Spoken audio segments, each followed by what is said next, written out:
por la razón que yo quería platicar contigo. A ver, vamos a esperar unos segunditos, Claro que sí. porque acá ya sabes que Facebook es mañoso para algunas cosas. No, pues sí. Este, pero bueno, me parece que ya, ahora sí ya estamos en vivo. Bueno, Hugo, yo te agradezco muchísimo que hayas aceptado, pues obviamente este espacio de diálogo. Creo que vamos a hablar también mucho sobre estos temas de qué es lo que hace falta en redes sociales. Tú eres jefe de editores justamente en el periódico El Vigía, un periódico que yo veo que tiene mucho movimiento en redes sociales. Yo diría que uno de los que tiene más movimiento, incluso sobre todo de la zona norte del país. Y bueno, me gustaría que ahora sí que tú empezaras presentándote frente aquí a las personas que nos vean o que más adelante puedan repetir el video. Si nos haces ahí favor de comentar una breve historia. Tú ya me mandaste un resumen bastante, bueno, resumido diría yo, porque sé que tienes más experiencias, pero pues ahora sí que lo que tú consideres pertinente mencionar sobre tu carrera, adelante. Bueno, muchas gracias, David. Gracias por invitarme a estar aquí contigo. La verdad es un honor para mí estar compartiendo con todos ustedes. Y pues, ¿qué les puedo hablar de mí? Bueno, mi nombre es personal mi nombre es Hugo Selene Toscano García. Soy licenciado en Comunicación y Publicidad. Soy egresado de la Universidad de Tijuana, Campus Ensenada. Y pues mi experiencia básicamente es en periodismo. He trabajado en radio, he trabajado en publicidad. Sin embargo, para mí lo fuerte es el periodismo. Aunque al inicio de la carrera siempre me ha gustado a mí la radio, ya sea estar en el micrófono o atrás del micrófono. Lo he hecho en ambas ocasiones y pues les comento que la experiencia, ya tengo 16 años trabajando en el medio de comunicación, que es en Ensenada, Baja California. Y como dices, es uno de los medios líderes en la región, tanto en medio impreso como en redes sociales. Tenemos más de casi 160,000 seguidores en redes sociales. Eh, y pues estamos mejorando cada día. Y pues también antes de ser jefe de editores, pues tuve que pasar por ser reportero. Tuve mucha experiencia en trabajos de calle. Eh, He entrevistado a muchas personalidades, tanto nacionales como internacionales. Y pues toda esa experiencia pues la he trabajado aquí en mi ahora departamento de edición, ¿no? Edición. Perfecto, pues bueno, yo ahora sí que vamos a empezar un poquito con las preguntas. Justamente el tema de hoy que yo quería tratar contigo es todo esto relacionado con las noticias falsas y la desinformación de los medios de comunicación. Entonces yo quisiera empezar preguntándote algo que seguramente tú me podrás responder muy bien, y es cómo están afectando la información o cómo está afectando la información que se publica de manera diaria y constante en redes sociales a los medios tradicionales que tienen, llámese periódicos impresos, llámese radio, llámese televisión. ¿Cuál ha sido esa evolución o impacto que tú has pues estado notando desde el puesto que ocupas? Sí, mira, es bastante complicado. Es un tema que se puede llevar horas y horas y horas a hablar sobre las noticias falsas o fake news, como le llaman ahora. Pues sí, definitivamente la gran mayoría de las personas que tienen un teléfono en la mano, básicamente se informan a través de Facebook. Y a través de Facebook circula una infinidad tremenda de información falsa. ¿Y cómo nos afecta a los medios de comunicación? Nos afecta en que hay información que se maneja, incluso que nosotros manejamos, los medios tradicionales, que les llamamos, pero tergiversada la información. Entonces, nos afecta en el sentido en que la gente cree más en esa información y están creyendo más en lo que leen en Facebook. Dicen que la información que viaja en Facebook es más creíble que lo que manejamos los medios informativos tradicionales, porque pues dicen que somos unos medios maiciados, no decimos la verdad, y cuando la decimos a media, y en Facebook está toda la verdad, ¿no? Aunque no sea la verdad absoluta. Entonces, llega el momento en que la gente piensa que nosotros, los medios tradicionales, manipulamos la información para que no digamos lo que se dice en Facebook, ¿no? Uh -huh. Ok, y ahí también lo que yo te quisiera preguntar es, eh, ¿hay forma de que en algún momento podamos detener el flujo de esa información que va circulando en Facebook o ya tú percibes que es totalmente imposible hacerlo? Mira, sería posible si tuviéramos si viviéramos en una sociedad educada. ¿Y a qué Ujú, me refiero a eso? Eh, Simple y sencillamente, yo, en mi punto de vista, yo no comparto información que me llega a mis redes sociales, ni tampoco a mi WhatsApp. No lo ujú, estoy haciendo porque afortunadamente yo tengo la posibilidad de validar esa información con fuentes informativas confiables. exacto. Igual, así como tú lo haces, por ejemplo, tú cuando compartes información, lo compartes de una fuente confiable, ¿no? Ujú, Que tenga nombre y sobre todo que tenga un autor de ese texto. La mayoría de la información que viaja en Facebook son nombres de supuestos medios de comunicación falsos y aparte no tienen ninguna fuente de información. ¿A qué me refiero con fuente de información? No hay una persona que lo esté redactando y una persona que lo esté informando.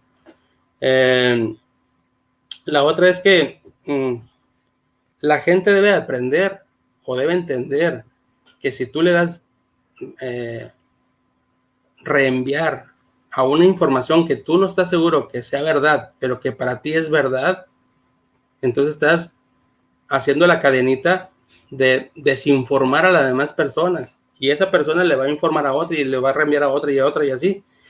Pero si tenemos la capacidad de razonar y decir, bueno, ¿qué tan verdadero es esto? Y me puedo meter a internet y buscarlo en un medio tradicional, te darás cuenta de que a lo mejor esa información es verdadera, pero le modificaron la información para que fuera más escandalosa, ¿no? ujú. Oye, que también ahí me surge otra pregunta. Tú hablas mucho sobre justamente que no hay pues un proceso, ¿no? Como el que ustedes, los medios tradicionales, pues sí llevan más detallado, más específico para comprobar las fuentes. Ahora, es difícil, yo supongo que es muy complicado competir contra pues ese desproceso que no hay en los medios digitales. O sea, estamos de acuerdo que en las plataformas o cualquier persona puede estar subiendo contenidos por segundo, pero ellos no tienen ese proceso que ustedes tienen. Entonces también me imagino que ha de ser muy difícil estar, obviamente, publicando cosas de manera constante al ritmo de lo que algunas plataformas falsas, pues seguramente sí hacen, ¿no? Sí, de hecho, nosotros ahí en los medios, en el medio que nosotros nos movemos, tenemos pues digamos, ¿cómo decirlo? Tenemos una máxima. Toda información que recibas por Facebook, la mitad, dúdalo y la otra mitad, no lo creas. Entonces, aunque no estés en un medio de información, perdón, no estés en un medio de información, pero tienes la capacidad o tienes la posibilidad de poder escribir en Google, El Universal, cualquier otro periódico. Sí. O sea, no hay ningún problema. O sea, la información, si tú pones, no necesitas tener una suscripción para poder ingresar a esa información. Entonces, tenemos la obligación como ciudadanos de valorar esa información y leerlo. Y sobre todo, más que nada, la gente pues en estos tiempos, los jóvenes, ya no leen la nota, nada más se van con el encabezado y el sumario y la foto y adiós. O sea, no Ujú, leen la información, ¿no? ¿Cómo detectar, cómo saber detectar una noticia falsa?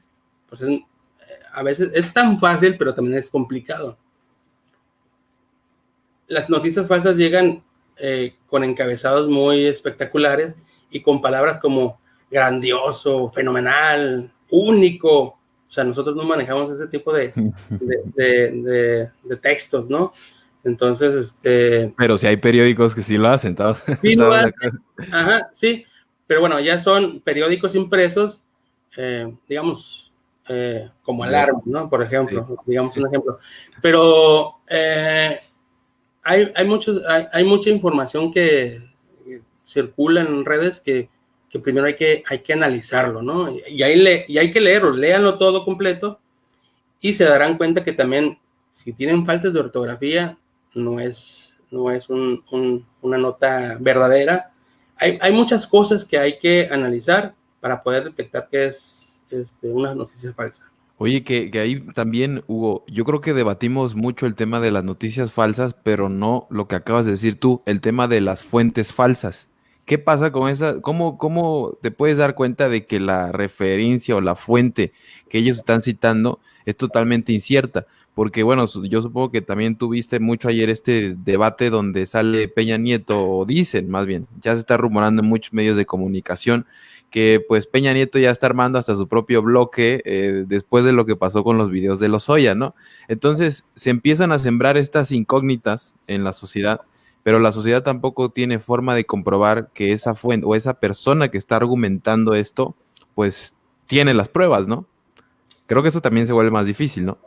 Sí, sí, sí, sí, se vuelve más difícil. Por eso no hay que creer todo lo que se dice. O sea, hay que dudarlo. Aunque lo diga el mismo presidente, si eres seguidor del presidente y lo dice el presidente, tampoco hay que dudarlo. Hay que dudar todo y analizarlo. Y obviamente toda la información lo puedes encontrar en la internet, Ujú. pero la verdadera, ¿no? Obviamente no sin necesidad de estar cruzando información, sino que tú nomás agarras Google y pones la información. Incluso hay imágenes que también, imágenes que son manipuladas, ¿no? Ujú. Hubo un caso muy curioso en, en elecciones, creo que de 2016 precisamente, en elecciones federales o estatales de un estado, no voy a decir cuál, eh, mandaron información, mandaron fotografías de los mítines, ¿no? Había un gentío enorme, pero la Ujú. realidad, si te ponías a analizar la foto y si ampliabas la imagen, mirabas a la misma persona aquí y la misma persona acá y a la misma persona que arriba y a la misma persona que abajo. O sea, hicieron un collage, pegaron imágenes y aparecía la misma persona en varias posiciones, ¿no? En varias fotos. Entonces, ahí nos dimos cuenta de que pues estaban manipulando la imagen para hacer creer que hubo muchísima gente en un meeting, ¿no? Ujú. Entonces, Exacto. hay que ser hay que ser analíticos, hay que saber analizar las cosas antes de compartirlas y antes de quedarte con ellas. Entonces, si una persona no comparte esa información, al menos ya otra persona no la va a compartir. Y si todos tenemos esa posibilidad de hacerlo, las noticias falsas no van a circular. Exacto. Ahora aquí te quiero hacer una pregunta ya más, digo, más personal y quisiera ver qué me respondes. ¿Estás de acuerdo que en la situación que estamos viviendo por temas de la pandemia, justamente era algo que estábamos platicando antes de empezar la transmisión, pues ha hecho ver que hay una cantidad inmensa de información totalmente falsa que se va distribuyendo todos los días? Entonces yo la pregunta que te quiero hacer es la siguiente y espero que no la pienses mucho. ¿Crees que la actual Administración Federal es la casa de distribución más grande de noticias falsas? Te puedo asegurar que sí es, ¿no? Ujú. Incluso he sabido que hay, bueno, eh, se queja mucho el presidente. Digo, no quiero herir susceptibilidad ni nada de eso. Quiero que la gente lo tome pues, de manera analítica. Eh, el presidente se queja mucho de los bots, ¿no? De la información ¿qué son los bots? Son personajes o personas ficticias que navegan a través de Facebook o de otros medios y que apoyan los comentarios de quien sea, a favor o en contra, ¿no? Atacan o adulan. Entonces, el presidente se queja mucho de que pues, los adversarios tienen muchos bots y compran bots, pero pues el gobierno federal también. Y si no, váyanse ustedes a la información que emiten a través de redes sociales y vas a ver muchos perfiles que no tienen más que una persona de contacto, dos personas, no tienen más información y esa información y esos bots que les llaman, pues no existen, son manipulados, ¿no? Entonces el gobierno federal sí, efectivamente, es la agencia informativa de fake news más grande Que justamente no sé si recuerdas cuando se da este caso en plena mañana. Ya sabemos que la mañanera pues es el círculo mediático más fuerte que hay ahorita. Y no sé si recuerdas cuando vino este ataque directamente del presidente hacia Twitter, ¿no? Que empieza a decir que él estaba siendo uno de los presidentes más atacados en esta red social. Y esa misma tarde, Twitter lanza un informe de toda la cantidad de bots que tenía como seguidores López Obrador, ¿no? Entonces le Así es. lanzan un porcentaje como del 60-70% de seguidores que eran pues totalmente falsos, ¿no? Ahora, justamente hacia allá yo quiero ir. Eh, ¿Tú crees que nos dirigimos a una digitalización total de la información en los próximos 5 o 6 años? Yo dudo que en los próximos 5 o 6 años, pero sí más, más adelante. Ujú, Sí, la información, obviamente, pues tiene que digitalizarse. Los medios de comunicación van a tender a irse a lo digital. Eh, Muchas veces ya no es costeable adquirir papel, debido a que, pues obviamente, el papel se consigue en cantidades de dólares. Entonces, dependiendo del dólar, es como te llega el costo del papel. Entonces, algún día los medios de comunicación tendrán que migrar a la digital, a lo digital, exactamente. Por eso todos los medios están probando ya tener un portal de internet con información, porque algún día nos tenemos que ir para allá, ¿no? ujú, ¿Por qué? Por los costos, por así se evitaría, desafortunadamente, se perderían muchas fuentes de ingresos. Sin embargo, los medios de información deben de seguir y deben de seguir informando, porque una sociedad desinformada no va a ningún lado, es manipulable 100%, ¿no? ujú. Ahora, yo también ahí te quería hacer otra pregunta. Sabemos que pese a lo que se dice en temas de administración federal, pues todavía existe un tema de inseguridad pública en casi toda la República y los medios de comunicación, particularmente los periódicos impresos, han sido víctimas de muchos ataques por parte, pues obviamente, de la inseguridad y de la misma autoridad. ¿A ti te ha tocado pues este tema de que haya un tema de coerción o que haya un tema de presión política, de presión económica por algún agente externo? Bueno, yo he recibido amenazas, sí, claro. No les he hecho mucho caso, por trabajos que yo he hecho, pero más que nada lo han hecho para tratar de retractarme o sacarme información, más que nada, ¿no? No he metido yo en temas de narcotráfico, afortunadamente, pero sí en conflictos laborales, en conflictos entre personas, entre particulares, y sí he recibido amenazas, pero han quedado en eso, ¿no? Nada más.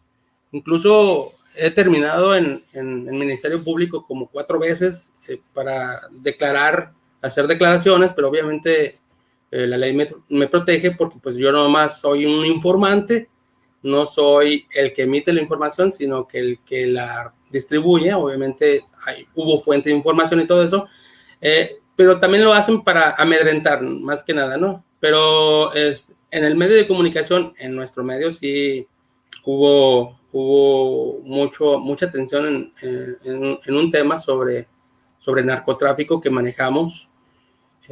Incluso pasearon a un fotógrafo y a una reportera por toda la ciudad, nada más para explicarles que pues ya le bajáramos a la investigación y todo eso. Los dejaron sanos y salvos, obviamente, pero sí les dieron una paseadita, como se les llama. No los golpearon ni nada, pero sí fue un acto para amedrentarnos, que obviamente lo lograron, ¿verdad? Pero todos los medios corremos ese riesgo, todos los medios corremos ese riesgo, claro, sí. Que ahí también digo, para la gente que visite el medio de comunicación en el que tú trabajas, pues se podrá dar cuenta de que realmente tampoco es como tú dices, no nos metemos tanto en el tema del narcotráfico, ustedes no se meten tanto de lleno. No me imagino aquellos medios ya más grandes que sí le entran, pues todavía las presiones más fuertes que han de tener. Y lo quiero relacionar eso con el tema de los medios digitales, porque creo que eso es algo que muchas veces los medios digitales se evitan, ¿no? porque pues no hay como tal un contacto así directo de los reporteros a lo mejor tan en la calle, sino ya es un trabajo más por internet. Pero bueno, ahora, para la gente que no sabe, ¿ustedes cuántos periódicos imprimen diariamente? ¿Cuántos periódicos se distribuyen, pues sobre todo en el estado en el que tú te encuentras? Bueno, nuestro diario es local, 100%. O sea, nada más se distribuye en lo que es nuestro municipio y hemos encontrado o hemos recibido información que cruza a Baja California Sur, pero es por distribuidores que viven allá en Guerrero Negro, ¿no? Entonces, para informarse, porque tenemos una sección que se llama El Valle, que es en San Quintín, toda la información nos la envían para allá y toda la información se distribuye en eso. Pero como es un diario local y no es regional, no la distribuimos en todo el estado. Entonces nuestro tiraje no es muy amplio. Entonces estamos hablando de 60,000 periódicos impresos. Pero aún así, dependiendo de la información, hemos tenido que tirar un poquito más, ¿no? Porque definitivamente aquí lo que funciona y lo que vende, desafortunadamente, son los acontecimientos trágicos, ¿no? Por ejemplo, una ejecución o algo que impacte a la sociedad. Entonces, dependiendo del lugar en que se cometió pues un acto vandálico, un acto sin precedentes, pues definitivamente tenemos que ver la posibilidad de hacer una impresión mayor o continuar, ¿no? Todo depende de la información que se maneja en portada, pero no es por alimentar el morbo, sino que pues la gente ya es morbosa por naturaleza y obviamente pues es lo que nosotros hacemos de tiraje, ¿no? Sí, que también se relaciona mucho con otra cosa que quería yo preguntarte y es ¿cómo percibes tú esta polarización social que se ha ido o ha ido sobre todo creciendo en los últimos años a partir del surgimiento de las redes sociales? Yo creo que estamos en un momento, como tú dices, en que cada vez el morbo vende más, cada vez cuestiones de violencia, cuestiones de levantones, de narcotráfico, empiezan a ser como más comunes que la sociedad las demande. Y a veces, yo no sé si tú me vas a mentir en esto, pero parece que ya para la sociedad es como una necesidad saber, ¿no? O sea, ver ese tipo de contenidos y se va perdiendo, pues lo más importante que viene siendo la investigación, otros temas que obviamente esclarezcan temas relevantes, etcétera. Entonces, bueno, la pregunta en sí era, ¿cómo percibes toda esa polarización que ahorita estamos viviendo? Sí, de hecho, los temas económicos en portada no funcionan, definitivamente, aunque sean temas importantes para el municipio o para la ciudad. Eh, sí, definitivamente influye mucho. Incluso los mismos voceadores nos han pedido, así de manera encarecida, pongan notas policíacas en portada porque no vendemos periódicos. Entonces, a veces ellos tienen que sacar la sección policíaca y estarla vendiendo en lugar de las portadas de nosotros, ¿no? Por lo mismo, porque pues la gente ya ha llegado a un punto de tal insensibilidad que yo creo que ya disfrutan más la violencia que de lo que se asustan o de lo que ya la gente ya no se impresiona con la ejecución de una o dos personas en la calle. Incluso ya ahorita aquí en Ensenada, desafortunadamente, así como en todo el país, no es único de aquí en Ensenada, ya las ejecuciones se hacen a plena luz del día y en el lugar más concurrido. Y eso ya es alarmante, pero las autoridades lo minimizan, pues, o no quieren hablar de ello, simple y sencillamente callan para que los medios no hablemos de eso, o cuando se les pregunta a las autoridades, se hacen los ofendidos, ¿no? Entonces, sí hay una polarización muy fuerte, incluso influye mucho en la insensibilidad de las personas. Ujú. Ahora, y esa insensibilidad, ¿tú crees que también es pues, una consecuencia de cómo las redes sociales definen nuestra conducta? Definitivamente, ¿eh? Definitivamente lo que circula en redes sociales eh, provoca esas emociones. Ya no es, incluso, bueno, a mí me han mandado por WhatsApp sí, más que nada por WhatsApp, una vez una persona me mandó un video, yo, pues, pues, bueno, pues, una persona que siempre me manda videos chistosos y todo eso, y lo abro, no, Dios santo, me horroricé, era el decapitamiento de un supuesto, narcotraficante, y yo, qué horror, ¿no? O sea, no, o sea, llegamos a esa tal magnitud en que ya te puedes mandar y la gente lo ve y lo ve y lo ve y se le hace tan normal. Aparte, pues también tiene mucho que ver las películas que vemos, ¿no? O sea, ya se están recrudeciendo las películas y para nosotros ya es algo normal ver que alguien decapiten o que alguien lo maten en la calle o que lo cuchillen o lo que esto y lo que otro. Entonces, pues estamos, no sé qué estamos provocando, qué estamos haciendo, ¿no? Ahora, ¿tú crees que cada vez más la gente obviamente busca ese tipo de, pues sí, ese tipo de información? ¿O crees que ya como que empiezan a haber menos demanda, sobre todo por las nuevas generaciones? Porque también hay muchos que dicen que ya las nuevas generaciones son como un poco más conscientes de aquello que revisan, pero yo tengo mis dudas ahí. Sí, definitivamente, yo creo que mientras tengas un celular en la mano e información que te llegue verdadera o falsa, eh, dudo mucho que haya mucho análisis para poder ver con claridad si la información que te mandan es o que estás leyendo es verdadera, ¿no? Porque también las noticias falsas eh, atacan lo que, digamos, las noticias falsas eh, son un poco de lo que tú piensas, ¿no? Ujú. Entonces, si hay de que, no, pues vamos de que el expresidente tal es un corrupto, no sé qué, y tú piensas que pues en verdad es un corrupto, pues tú estás a favor de esa información y la vas a leer y la vas a compartir y todo eso, aunque digan que pues, no es cierto, ¿no? O sea, Sí. entonces, la información falsa tiene un poco de lo que tú piensas que es, de tu realidad, ¿no? Sí, y bueno, ahora sí que quisiera que retomáramos un poco lo que estábamos platicando antes de empezar la transmisión. Justamente pues este tema de la pandemia que a todos nos tiene, bueno, a los que sí estamos haciendo las cosas que se tienen que hacer y que estamos pendientes de la información correcta como tú, pues ya no vemos el final de esta puerta, ¿no? Ya no vemos hacia dónde va a acabar, en qué tiempo va a pasar.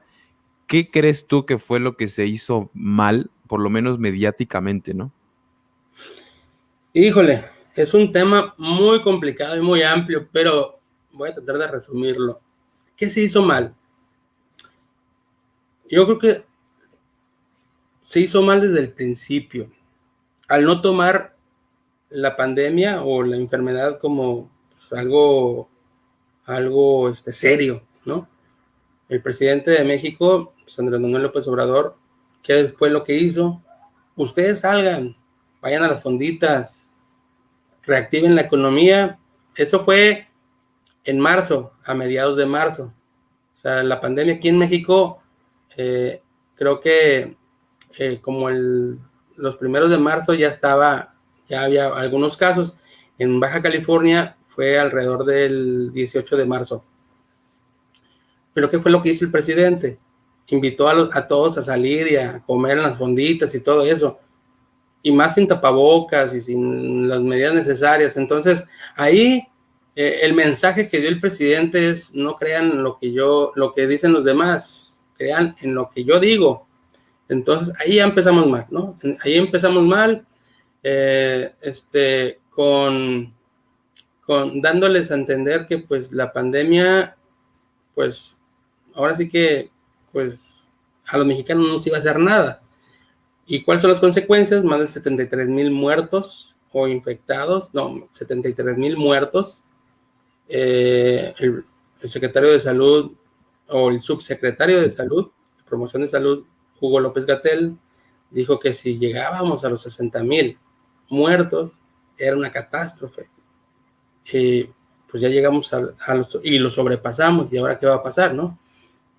La pandemia, pues no sé cuándo se vaya a acabar aquí en México, porque pues la curva que él decía que iba a acabar en 2 semanas, en 3 semanas, no, en 5 semanas, no, la siguiente semana, no, la siguiente, pues aún no termina. Entonces, creo que las acciones se hicieron mal, no hubo una prevención, y más cuando las autoridades de México, las altas autoridades, no usan su mascarilla, ¿no? Entonces, tú como ciudadano, si ves al presidente de México sin su protección, más que la única protección son sus, este, Sus medallitas. sus medallitas, pues entonces, ¿en qué nos estamos convirtiendo, no? ¿A quién estamos tratando de seguir el ejemplo? Como presidente debes dar el ejemplo. Ponte tu tapabocas y obliga a los demás, y verás que todo el mundo va a usar tapabocas, va a usar gel, todo eso, ¿no? Pero si tú ves que el presidente y tú, que tú sigues, o no tú, sino la persona que es seguidor de Andrés Manuel a ojos cerrados, pues va a creer en él. Entonces, ¿para qué uso tapabocas si él no lo usa? No me voy a infectar, y al ratito está infectado, ¿no? Ujú. Sí, que de hecho no sé si estabas tú antes de que empezáramos viendo un poco sobre la transmisión pues de la ceremonia, ¿no? De todo esto de los 200 y cacho años de la independencia. Y hubo una escena que a mí me llamó mucho la atención, a ver si luego la puedes ver, o sea, a lo mejor y si la viste, que va pasando justamente el presidente al lado de los enfermeros, de los 58 enfermeros que les van a dar este reconocimiento por su labor y pasa con una cara, pero como de enojo. O sea, es como si lo hubiesen convencido a él de que tenía que darles ese reconocimiento, porque hay mucha gente, como tú dices, que es seguidora de López Obrador, y a los pocos días o a las pocas semanas se les olvidan los errores del presidente. Y aquí hay que recordar que él estuvo muy, muy atacado, o fue bastante atacado por los comentarios que hacía en contra del sector de los médicos y de los doctores. Entonces ahora parece que ya de repente el presidente quiere limpiar esa imagen de los doctores, de esa mala manera en que tuvo por ahí de tratar el asunto, y les da este reconocimiento, pero a mí, te lo comento, me llamó mucho la atención la cara y la actitud con la que estaba haciendo la entrega de los reconocimientos. Creo que no lo hacía como convencido. Entonces, creo que esa actitud de no estoy convencido de lo que estoy haciendo, sino que me están obligando y presionando a hacerlo, empieza a ser cada vez más evidente, ¿no? Efectivamente, sí, o sea, eh, hay cosas que en la política que debes de hacer, aunque no te gusten. Sin embargo, como la figura presidencial, debes tratar de hacerlas, ¿no? Porque eres el presidente, tú eres la imagen, de ti dependen muchas vidas y muchas personas en un país, y pues pues ni modo, hay que hacerlo y hay que ejecutarlas. Así, igual, tener mano dura cuando hay que tenerla, y pues aplicar la ley, ¿no? Cosa que últimamente no estamos viendo eso. Exacto. Ahora, tú también me comentabas mucho sobre la situación que estaban viviendo en Baja California. ¿Qué es exactamente lo que pasó a nivel estatal con este pues, tema de la pandemia? Porque, pues, obviamente, mediáticamente ustedes también tenían acceso a mucha información respecto a lo que en realidad ocurría, ¿no? Sí, bueno, aquí en Baja California tenemos un gobernador que es súper amigo de López Obrador, que aunque López Obrador ya no lo considera un gran amigo, Sí. ha cometido demasiados errores nuestro gobernador Jaime Bonilla Valdés. Sin embargo, también igual que López Obrador, no usa mascarilla, lo que usa es una careta. Obviamente es una medida de protección, pero obviamente está comprobado que la careta no te previene de un contagio. Obviamente si traes la careta y la mascarilla, ¿no? Y tapabocas. Entonces, igual, la información era de que siempre cuando salía sin mascarilla. Últimamente ya está usando la careta, pero igual se manejó muy mal la información. Aquí la única estrategia, creo yo, la única estrategia que hubo fue quedarse en casa. No hubo, no se aplicaron vacunas, y las que se aplicaban eran ya a las personas que ya tenían los síntomas. Entonces ya no servía de nada hacer nomás reconfirmar que estaban contagiados. pero nunca aplicaron vacunas a personas que andaban en la calle, ¿no? Pues, obviamente no sabía, nunca han sabido, perdón, nunca han sabido cuántas personas estuvieron contagiadas y fueron asintomáticas. Incluso aquí en Baja California se dice que las muertes son más muertes aquí en Baja California, el doble o el triple de las que se reportan diarias, ¿no? Entonces, también hubo se ocultó mucha información, el gobernador nunca dio entrevistas, toda la información, ellos tienen, todas las mañanas informan de las acciones, de las entregas, de las cuestiones de los números, cifras y las detenciones a través de Facebook, del portal de la cuenta de Facebook del gobernador. Pero nada más. Así que no hay interacción, digamos como en vía Zoom. Toda la información es directa, no hay información, y las preguntas las escogen. Entonces, por lo regular siempre son personas, no reporteros. Entonces ahí empezó a haber una discrepancia en que les contestaban a Juan de las Tunas, pero el reportero tal, no. Entonces nunca daba entrevistas y todo durante la pandemia. Ahorita así como que ya se flexibilizó un poco, pero durante la pandemia, los 4 o 5 meses que estuvimos encerrados, no hubo información por parte del gobernador más que lo que se informaba a través de las redes sociales. Entonces estuvo muy complicado conseguir información porque nos llegaban rumores de todos lados, de los hospitales estaban saturados, que aquí, que allá, que no sé cuánto, pero pues él siempre desmentía. Entonces, para él, la información que daba era la verdadera, la total verdad. Entonces, sí batallamos mucho, sí tuvimos un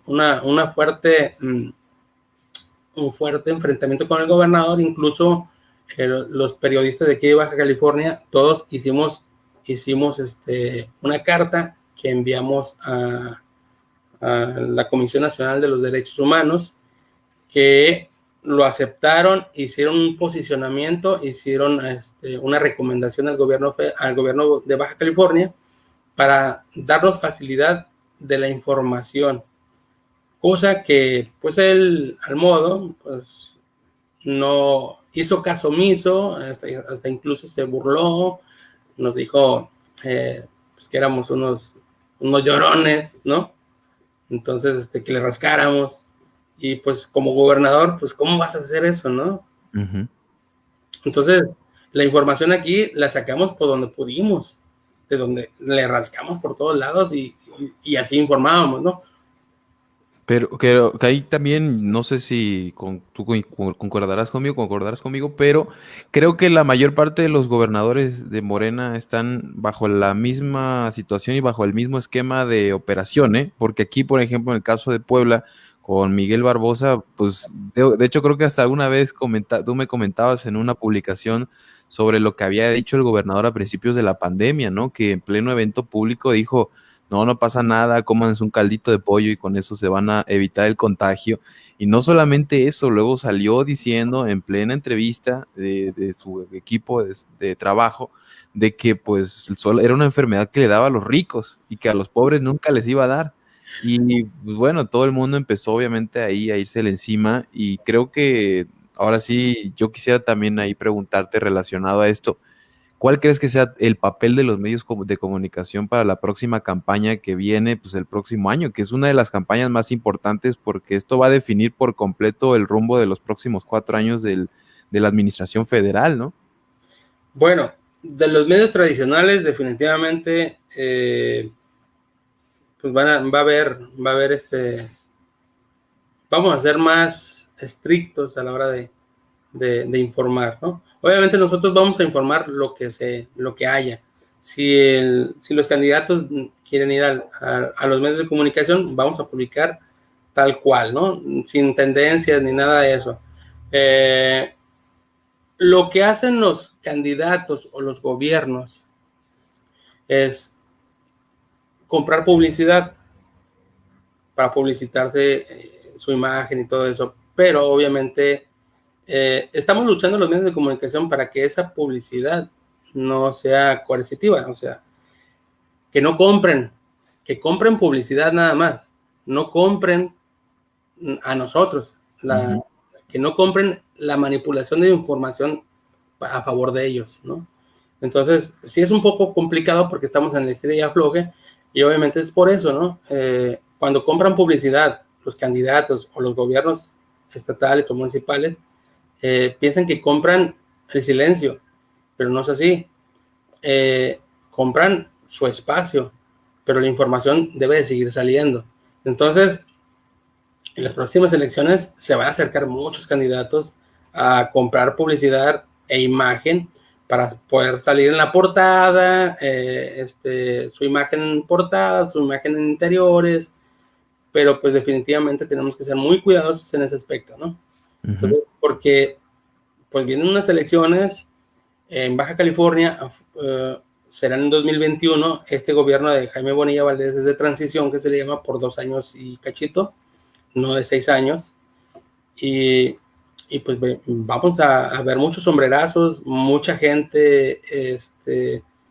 eh, mucha gente tratando de imponer sus ideas, y pues definitivamente pues van a ser unas elecciones muy interesantes en todo el país, porque ahí se sabrá si realmente la gente está decepcionada del actual gobierno federal y estatal y municipal, o simple y sencillamente pues está contenta, ¿no? Pero también ahí va a influir mucho lo que comentábamos al principio, las fake news, en el aspecto en que muchas de las noticias falsas influyen en la política. Entonces, eso hace, eso hace que la balanza se vaya por un lado. ¿Cuáles son las fake news? O cómo se pueden utilizar en modos, en cuestiones de sondeos de opinión. No sé si te has dado cuenta que no, pues el gobernador, este candidato lleva a la delantera tantos por ciento, Tantos puntos. aunque no sea comprobable, ¿no? Entonces ahí ya estás manipulando ideas y estás influyendo en la decisión de las personas. Entonces hay que tener mucho cuidado en ese aspecto. Ahora, ahí te va una pregunta difícil. ¿Tú crees que la 4T caiga por cuestiones electorales en fake news? Híjole, me va a hacer que me corran. Pues digo, y- Sí, dime. no, te pregunto, digo, o sea, aquí es como lo que Sí, tú quieras responder. sí, bueno, pues es que definitivamente la 4T siempre ha manejado información falsa. No es precisamente el gobierno como tal, sino sus seguidores.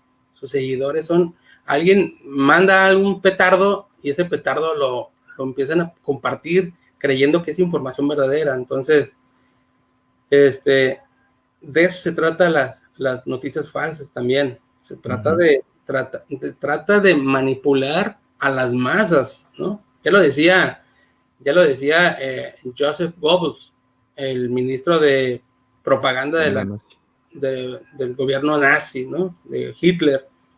Una mentira repetida 1000 veces se convierte en verdad. Igual, o sea, definitivamente. Y las fake news no son nuevas, ¿eh? Son de siempre. Ujú. Entonces, Exacto. Y bueno, Hugo, yo la verdad la última pregunta que te quisiera hacer es obviamente sobre el futuro que estamos pues viendo que se aproxima. ¿Qué crees o cuál crees que es la responsabilidad más grande que ahorita tienen los medios de comunicación tradicionales pues para luchar y para tratar de preservar este ambiente democrático y este país democrático en el que vivimos? Porque se vienen cosas muy fuertes en el sentido de que vemos ya figuras no solamente desde el gobierno federal, sino gobiernos estatales, diputados, senadores, más con esta idea de tener un retroceso muy fuerte en temas democráticos, ¿no? sí, bueno, ¿qué nos depara el futuro? Bueno, pues continuar con la información fidedigna, definitivamente. eh, Tratar de no caer en las provocaciones, sobre todo en noticias en que nos puedan involucrar como, pues obviamente, en fake news, ¿no? De hecho, nosotros, hay medios de comunicación, nosotros en particular no, pero hay medios de comunicación en que les llega información y con tal de ganarse la información, de sacarla antes de que todos, pues caen en errores y resultó que esa información es falsa, ¿no? Pero nosotros tenemos que seguir informando con veracidad, con prontitud, pero siempre siguiendo las líneas, no faltando el respeto a nadie y tratando de tener esa información de primera mano con veracidad, ¿no? Y pues nada, sobrevivir, porque definitivamente los gobiernos se están dando cuenta que pues es mejor apostarle a informar a través de redes sociales que a través de los medios de comunicación, que porque pues somos unos medios chayoteros y que ya saben cómo nos califican, ¿no? Pero seguiremos siendo medios de comunicación importantes y que pues definitivamente no tienen por qué desaparecer. Podremos, podremos cambiar, podremos irnos a redes sociales o podremos ir a internet a hacer periódicos en línea, pero nuestra ¿cómo decirlo? Nuestro deber será seguir informando con la verdad a la gente, definitivamente. Y los medios de comunicación nunca van a desaparecer, podrán mutar, como les digo, pero nunca van a desaparecer porque es una necesidad en la sociedad que los medios serios y los medios tradicionales continúen, ¿no? Que para que sea un balance entre, entre la información que viaja en Internet.